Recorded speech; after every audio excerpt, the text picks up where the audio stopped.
வணக்கம் and welcome to the show மஞ்சள் வேல் மாலை. டெய்லி நம்மளோட இந்த ஷோல உங்களுக்கு பிடிச்ச புதுசான நிறைய விஷயங்களை பார்த்துட்டே வரும். அந்த வகையில இன்னைக்கு உங்களுக்கான விஷயங்கள் என்ன காத்துட்டு இருக்கு அப்படிங்கறத பார்க்க ரெடியா இருக்கீங்களா? வாங்க போலாம்.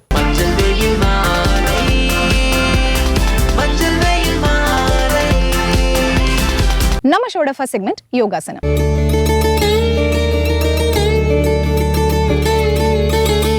யோகா பண்றதுனால பாத்தீங்க அப்படின்னா எக்கச்சக்கமான பெனிஃபிட்ஸ் இருக்குங்க. அதெல்லாம் சொல்றதுக்கு வார்த்தைகளே இல்ல.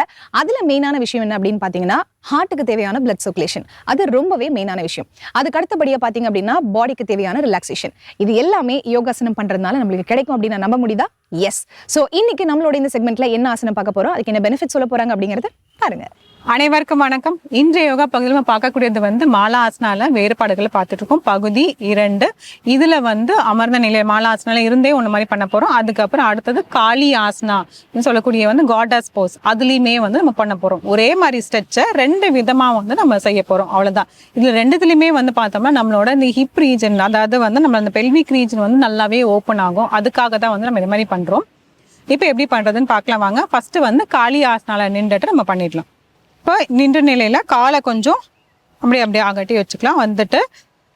வலது காலை வலது பக்கம் திருப்பணும், இடது காலை இடது பக்கம் திருப்பணும். திருப்பிட்டு 2 கையுமே நல்லா பாதி உட்கார்ற மாதிரி வச்சுட்டு 2 கையுமே இப்படி முட்டியில் வச்சுட்டு இப்போது வலது முட்டியை இப்படி உள்ள பக்கமாக இப்படி கொண்டு வர போகிறோம், இடது முட்டியை உள் பக்கமாக இப்படி கொண்டு வர போகிறோம். இதை இந்த பாதி ஹாஃப் சிட்டிங்லேயே நம்ம பண்ணுற மாதிரி இருக்கும். வலது இடது வலது இடது. இது பண்ணும் போது கொஞ்சம் கஷ்டமாக தான் இருக்க மாதிரி இருக்கும், இருந்தாலும் முயற்சி செஞ்சிடும். வலது இடது வலது இடது. இன்னொரு முறை வலது இடது. தளர்த்திக்கலாம். இப்போ நம்ம நின்ற நிலையில பண்ணோம் இல்லையா, அந்த ஸ்ட்ரெச்சை இப்போ உட்கார்ந்துட்டு இந்த மாதிரி மாலாசனால பண்ண போறோம். மாலாசனா எப்படி பண்ணோம்னா கால் 2 தள்ளி வச்சுட்டு 2 கை எல்போ சேர்த்து வச்சுட்டு கைகள் இது மேலே வச்சு அப்படியே நல்லா ஓப்பன் பண்ணணும். ஓப்பன் பண்ணிவிட்டு நமஸ்கார முத்ரா இப்படி வைக்கணும். இதில் இப்போ எப்படி பண்ணணும்னா கால் வலது காலை கொண்டு இடது கால் கிட்ட கொண்டு வர மாதிரி வைக்கணும். மறுபடியும் இடது காலை கொண்டு வலது கால் கிட்ட வைக்கணும். இப்போ நமஸ்காரம் வைக்கிறதுக்கு கஷ்டமாக இருக்க மாதிரி இருந்துச்சுன்னா கைகள் 2மே முட்டியில் வச்சுக்கலாம். இப்போ எப்படி நம்ம காளி ஆசனால முட்டியில் வச்சுட்டு பண்ணோமோ அதே மாதிரியுமே முட்டிலேயே வச்சுட்டு பண்ணலாம். ஆனால் கால் நன்களை விரிச்சிருக்கணும், குதிக்கால் தூக்கக்கூடாது. இதுலேயே கால் முட்டி கொண்டு கீழே படுற மாதிரி வைக்கணும். அதே மாதிரி இந்த பக்கம் 2 3 4 5. தளர்த்திக்கலாம்.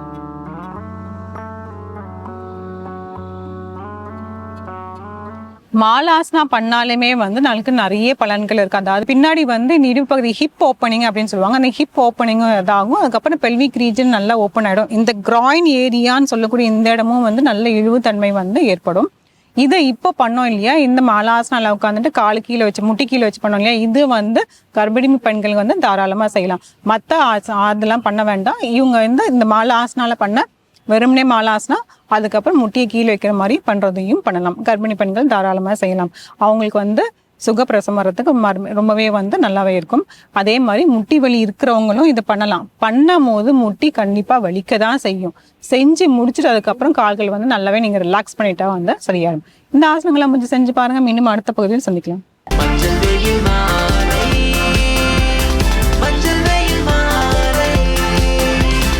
நம்ம ஷோட நெக்ஸ்ட் செக்மெண்ட் இங்கிலீஷ்ல பேசலாம்.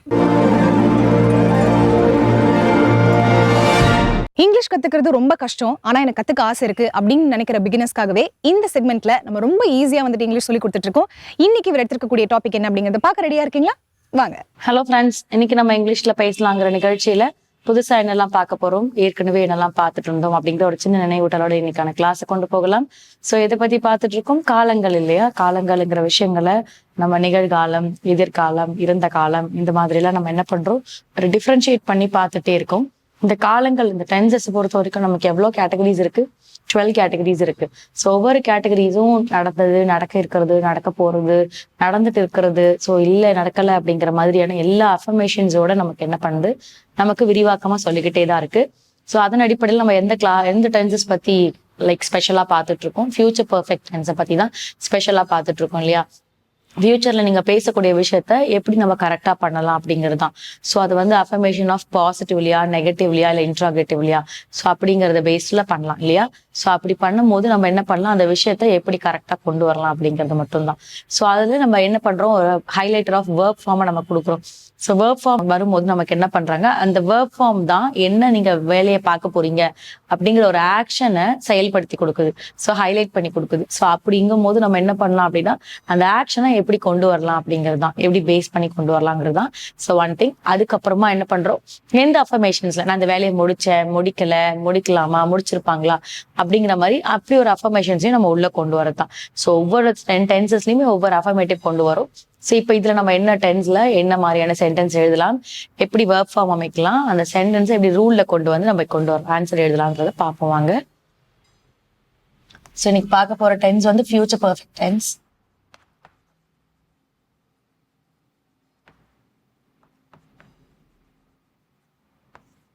ஸோ இதுல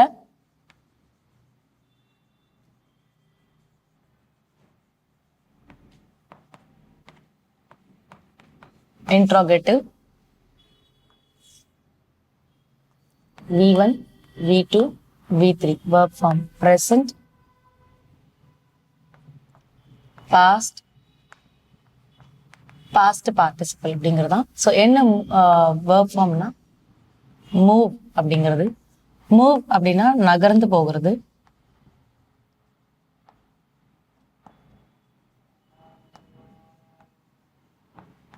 நகர்ந்து. V2 and V3 எடுக்கும் போது மூவ்டு. V2க்கும் மூவ்டு தான், V3க்கு மூவ்டு அப்படிங்கிறது தான். இதுக்கு என்ன சொல்லுவோம்,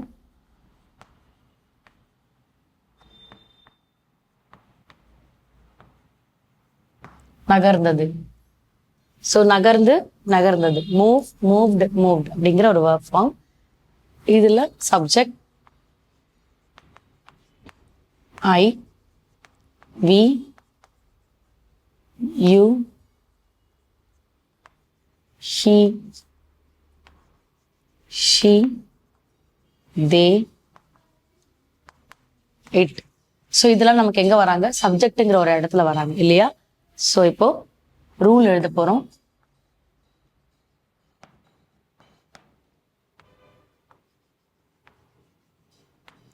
will or shall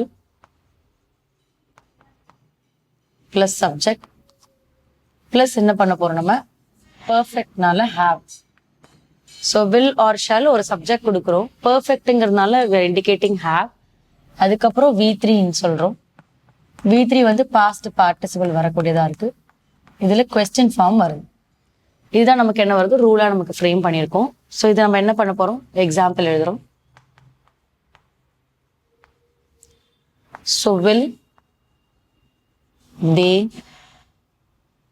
have. So will they have எழுதியிருக்கோம். அண்ட் V3 வரும்போது moved. So will they have moved அப்படின்னா அவர்கள் நகர்ந்திருப்பார்களா அப்படிங்கிறது. ஸோ எங்க அப்படிங்கும் போது will they have moved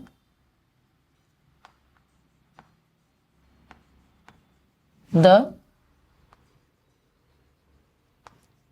new house. So அப்போ அவங்களுடைய புது வீட்டுக்கு அவங்க போயிருப்பாங்களா அப்படின்னு நம்ம கேஷுவலா பேசுவோம் இல்லையா, நம்ம பேச்சு வழக்குல. அதை நம்ம இங்க எப்படி எழுதலாம்னு பார்ப்போம்.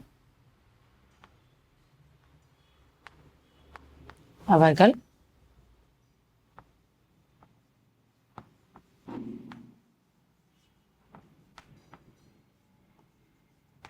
புதிய வீட்டிற்கு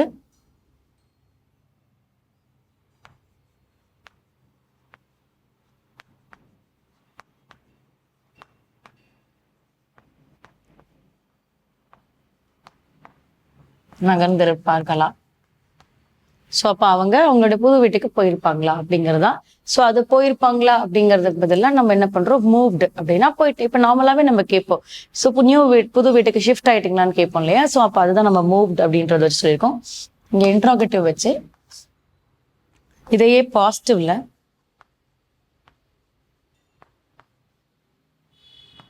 so they will have moved the new house. அவங்க புது வீட்டுக்கு போயிட்டாங்க அப்படிங்கிறது. இதையே நீங்க நெகட்டிவ்ல சொல்றீங்க அப்படின்னா இது positive.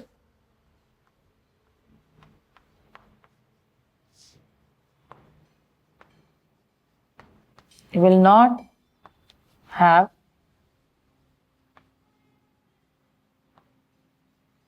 so they will not have moved the new house. அவங்க புது வீட்டுக்கு என்ன பண்ணிருக்க மாட்டாங்க, போயிருக்க மாட்டாங்க.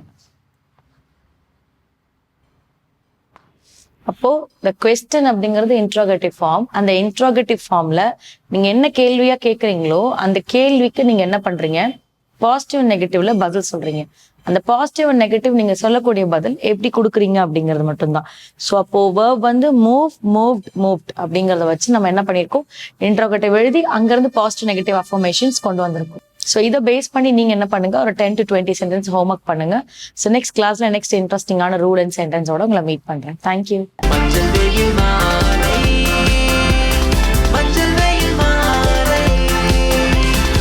நம்ம ஷோட நெக்ஸ்ட் செக்மெண்ட் தெரிந்து கொள்வோம்.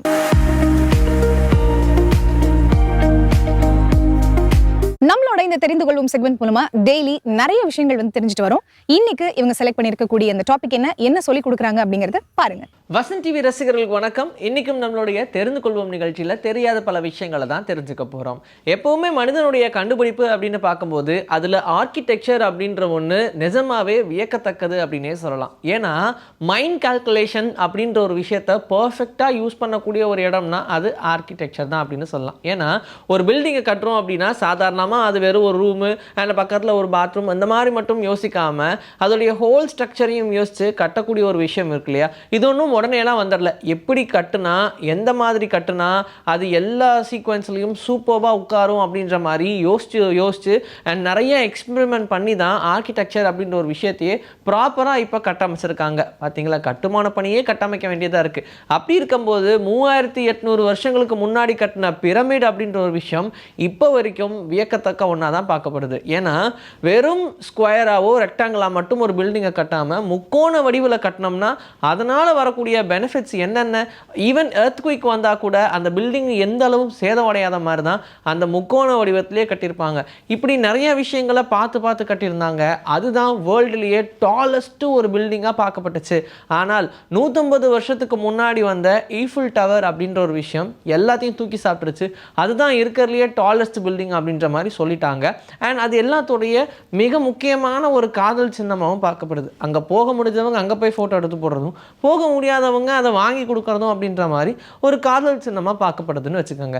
இப்போ நம்ம நிறைய பில்டிங்ஸ் நிறைய ஹைட்ஸில் பார்த்துக்கிட்டே இருக்கோம். ஆனால் அந்த பீரியடில் ஒரு 3000 வருஷத்துக்கு முன்னாடின்னு பார்க்கும்போது நிஜமாவே அந்த பிரமிட் வியக்கத்தக்க ஒன்றா தான் பார்க்கப்பட்டுச்சு. அதுக்கு ஈஜிப்டில் நிறைய காரணங்கள் சொன்னாலும் அந்த ஆர்கிடெக்சர் எப்படி அவங்களுடைய மைண்டுக்கு வந்துச்சு அப்படின்றது இப்போ வரைக்கும் புரியாத ஒரு புதிர் தான். லண்டன், அமெரிக்கா இப்படி சொன்ன உடனே எல்லாரும் அந்த இடத்துக்கு போகணும் அப்படின்னு ஆசைப்படுவோம். அங்கே இருக்கக்கூடிய சிட்டிஸ் எல்லாமே பயங்கரமான அட்வான்ஸ்டாக இருக்குது அப்படின்றது அதுக்கு ஒரு ரீசன் வச்சுக்கோங்க. ரொம்ப தூய்மையாக இருக்கும். அங்கே எங்கேயுமே நம்ம பெருசாக அழுக்குகளை பார்க்க முடியாது, குப்பைகளை பார்க்க முடியாது. அதனாலே நம்ம தெரியல ரோடுன்னா அப்படி இருக்கணும் அப்படின்னு சொல்கிற மாதிரி இருக்குது. அதுவே 2000 வருஷத்துக்கு டைம் மிஷினில் ட்ராவல் பண்ணி முன்னாடி போய் பார்த்தோம்னு வச்சுக்கோங்க, ஆக்சுவலாக லண்டன், அமெரிக்காவில் பயங்கரமான ஒரு துர்நாற்றம் மட்டுமே தான் வீசிக்கிட்டு இருந்துச்சு. என்ன ரீசன் அப்படின்னா அப்போ பெருசாக இந்த கார் பைக்கெல்லாம் கண்டுபிடிக்கல இல்லையா. எல்லாருமே அவங்களுக்கு கிடைக்கக்கூடிய வெஹிக்கிள் அதை வச்சுப்பாங்கன்னா ஒரு ஹார்ஸை வளர்ப்பாங்க, இல்லை லோடுக்காக டாங்கி எடுப்பாங்க, இப்படின்ற மாதிரி தான் இருக்கும். பெரும்பாலும் அவங்க ஹார்ஸ் வச்சு தான் ஓட்டிகிட்டு இருந்தாங்க. அப்போது ஹார்ஸ் என்ன பண்ணுவோம், நிறைய சாப்பிடுது, போகிற வழியெல்லாம் அதோடைய வேலையை காட்டிக்கிட்டே இருக்கும்ல. அப்படி போகும்போது ரோடு எல்லாமே சகதிகளாக மட்டுமே தான் இருந்துச்சு. அதை என்ன பண்ணாலும் க்ளீன் பண்ண முடியல. ஒரு கட்டத்துக்கு அப்புறம் ஆளுக்கு ஹார்சஸ் வாங்க ஆரம்பிச்சிட்டாங்க. இப்போ எப்படி வண்டி அதிகமாச்சோ அதே மாதிரி அங்கே ஹார்சஸ் அதிகமாக ஆரம்பிச்சது.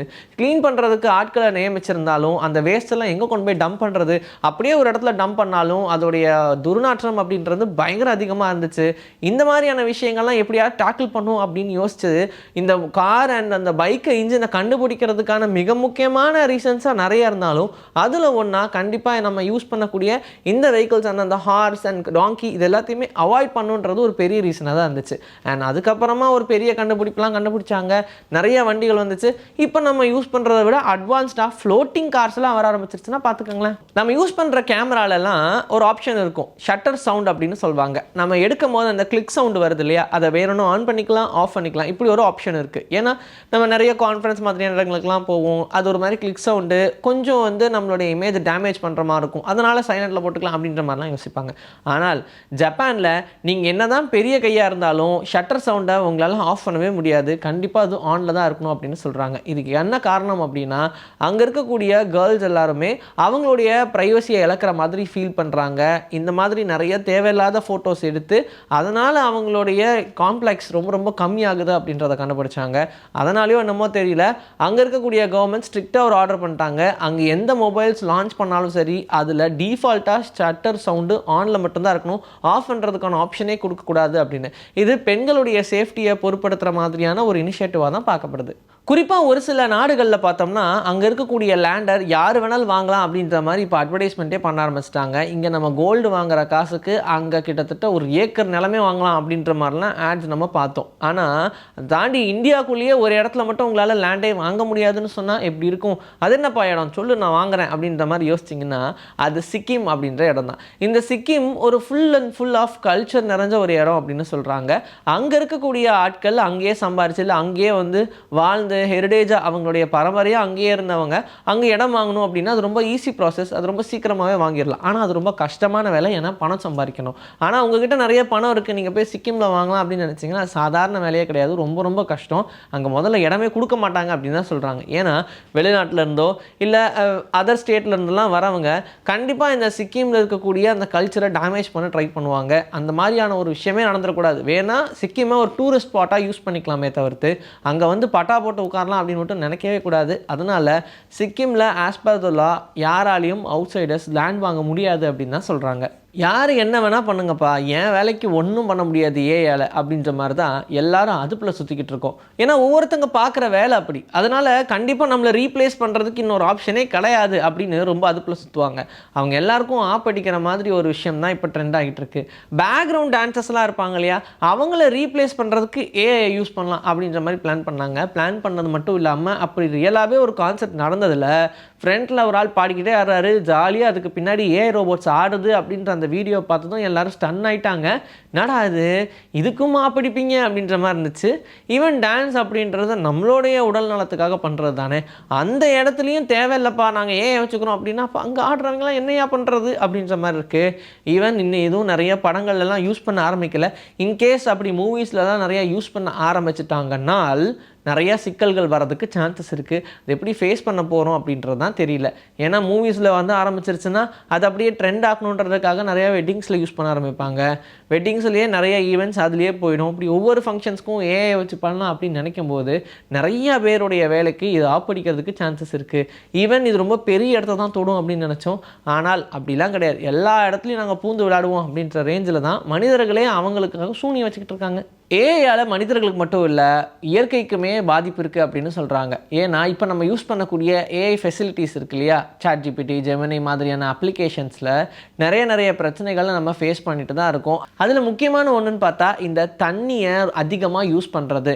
ஏன்னா இந்த ஏஐ மிஷின் அப்படின்றது சாதாரண விஷயம் கிடையாது, ரொம்ப ஹீட்டாகவும் ஆளுக்கு கேள்விகளை கேட்கணும், அது பதில் சொல்லிக்கிட்டே இருக்கு இல்லையா, அப்போ எப்போ பார்த்தாலும் அது வேலையிலே தான் இருக்கும். அதனால் அதை கூல் டவுன் பண்ணுறதுக்காக annually 2.5 billion of water use பண்றாங்க அப்படின்னு சொல்றாங்க. அப்படின்னா எவ்வளவு தண்ணின்னு பார்த்துக்கோங்க. வருஷத்துக்கு இது ஒன்று மட்டும் அப்படின்னா இன்னும் நிறைய கம்பெனிஸ் இருக்கதா செய்யுது, அவங்களுக்குன்னு தனி சர்வீஸ் இருக்குது. அப்படின்னா அவங்க எத்தனை தண்ணிகளை யூஸ் பண்ணணும், இந்த தண்ணினால எத்தனை இடங்களுக்கு தண்ணி போகாமல் இருக்குது, இப்படி நிறைய விஷயங்களை சொல்லிக்கிட்டே போகலாம். ஸோ வாட்டர் அப்படின்ற ஒரு விஷயத்தை வேஸ்ட் பண்ணக்கூடாது நம்ம எல்லாரும் போடுறோம்னா வேற ஏதோ வழியில் நம்ம கண்ணுக்கே தெரியாமல் அந்த தண்ணியெல்லாம் எவாப்ரேட் ஆகிட்டு இருக்குன்னும் போது எவ்வளோ வருத்தமாக இருக்கும். இன்னைக்கு நம்மளுடைய தெரிந்து கொள்வோம் நிகழ்ச்சியில் தெரியாத பல விஷயங்கள் தெரிஞ்சுக்கிட்டோம். இதே மாதிரி சூப்பரான கண்டென்ட்டோட உங்களை நான் வந்து சந்திக்கிறேன். Until then, this is bye from Vijayashree. Take care. So finally நம்மளோட ஷோவோட எண்டுக்கு வந்தாச்சு. இன்னைக்கு நீங்க ஷோல பார்த்த எல்லா செக்மெண்ட்ஸுமே உங்களுக்கு ரொம்ப பிடிச்சிருக்கும் அப்படின்னு நம்புறேன். இதே மாதிரி ஒரு சூப்பரான எபிசோடோட மீண்டும் சந்திப்போம். Until then, it's bye from Farita and Manjalvel Mali team.